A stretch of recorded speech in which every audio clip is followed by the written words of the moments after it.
tayo ngayon ng tutukin. Usually dito sila nag-i-stay sa mga baba ng bakawan kasi dyan daw ay malamig. So yan, dyan sila naghahanap ng malililiman.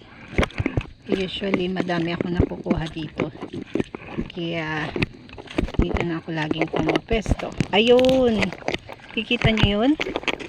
Meron ditong dalawa. Yan, ito yung sinasabi natin, pero dito ay sobrang liit pa, kaya yung isa na lang kukunin natin. Yan, so ito yung inuulam namin dito. Tatanggalin lang yung taas. Yan, actually madami na ako. Yan, diyan, dami ko nang nahuli. Napulot pala. Ayun, nakikita nyo yun? Nakikita to? Yan o, andito sila nagtatago sa bakawan. Yan. Okay.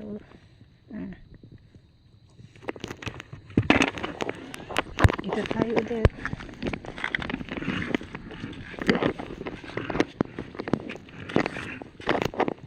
Yung iba, naiinitan na ako, gusto ko nang bumalik kasi biglang umaraw.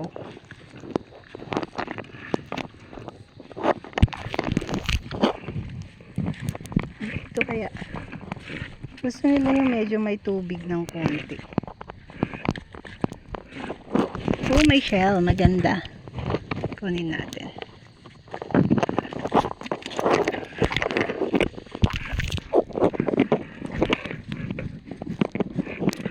Medyo wala na akong energy, lagi na ako nadudulas, kaya gusto ko nang bumalik, gusto ko nang umuwi. Ito medyo malaki-laking bakawan. Ayun natin dito sa paapaanan nito, sigurado meron to. Ayun, kikita nyo yun? Meron, ayun o, kaso sobrang liit niya, kaya na lang muna natin siya lumaki.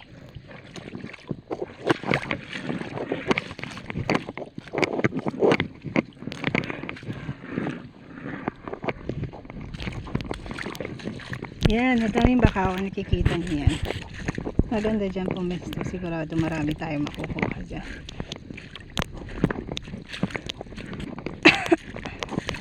Ayun o, meron, kaso liliit.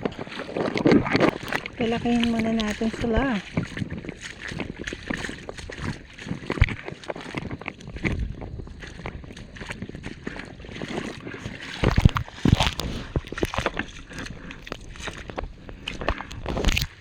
Dito siguradong madami.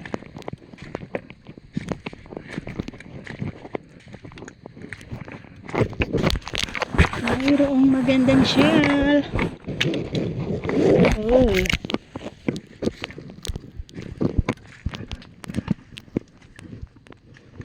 Dito sila naglililim usually.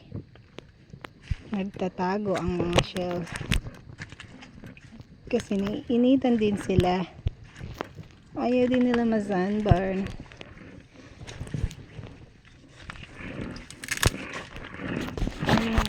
Ang daming shell na magaganda.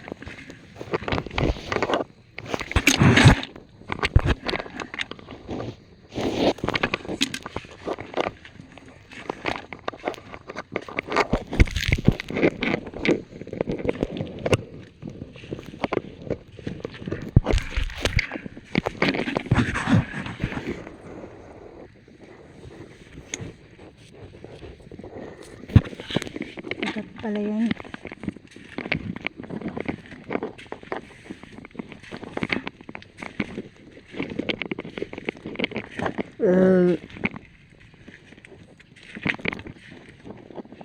Wala dito. Ayaw din pala nila masyadong malilim.